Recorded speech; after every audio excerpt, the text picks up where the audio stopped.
ఈ సంవత్సరం భారతీయ సినిమా రంగంలో విడుదలయ్యే టాప్ 5 సినిమాలలో బాహుబలి ది కంక్లూజన్ స్థానం లభించింది. అంటే మన తెలుగు ప్రేక్షకులు మాత్రమే కాకుండా మిగతా భాషల్లోని సినిమా ప్రేక్షకులు కూడా ఈ సినిమా గురించి ఎంతగా ఎదురు చూస్తున్నారో అర్థమవుతుంది. అయితే ఈ ఏడాది ఏప్రిల్లో విడుదల కావాల్సిన ఈ మూవీ షూటింగ్ ఇంకా కంప్లీట్ కాకపోవడం రాజమౌళిని టెన్షన్ పెడుతున్నట్లు టాక్ వినిపిస్తుంది. ఈ మూవీ షూటింగ్ ను గత నెల డిసెంబర్ చివరికి పూర్తి చేయాలని రాజమౌళి ఎంత ప్రయత్నించినా ఈ మూవీకి సంబంధించిన కొన్ని సీన్ షూటింగ్ ఇంకా మిగిలిపోయింది అన్న వార్తలు వస్తున్నాయి. ఎంత వేగంగా పనులు జరిపినా ఇప్పటికీ మిగిలిపోయిన కొన్ని సీన్స్ షూటింగ్ పూర్తి చేయడానికి కనీసం మరో వారం రోజులైనా పడుతుందని ఫిలిం నగర్ టాక్. క్వాలిటీ విషయంలో రాజమౌళి ఏమాత్రం రాజీ పడకపోవడంతోనే ఇంకా ఈ సినిమాకు సంబంధించిన షూటింగ్ మిగిలి ఉందని అంటున్నారు.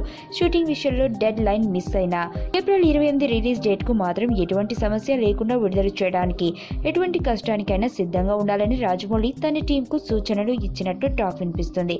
దీనితో ప్రభాస్ చేయవలసిన కొన్ని సీన్స్ మిగిలిపోవడంతో ప్రభాస్ ను ఫిబ్రవరి వరకు తనకు అందుబాటులో ఉండమని రాజమౌళి కోరినట్లు తెలుస్తుంది. ఈ వార్తలు ఇలా బయటకు రావడంతో ప్రభాస్ ఇంకా మరో 2 నెలలు రాజమౌళి బందీ కాలంలోనే ఉండబోతున్నాడు అంటూ సెటర్లు పడుతున్నాయి.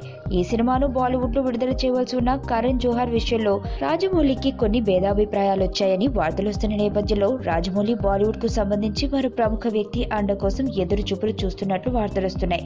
సంక్రాంతి సినిమాల హడావిడి తరువాత ఇక అందరి దృష్టి బాహుబలి 2 పైనే మళ్లుతుంది.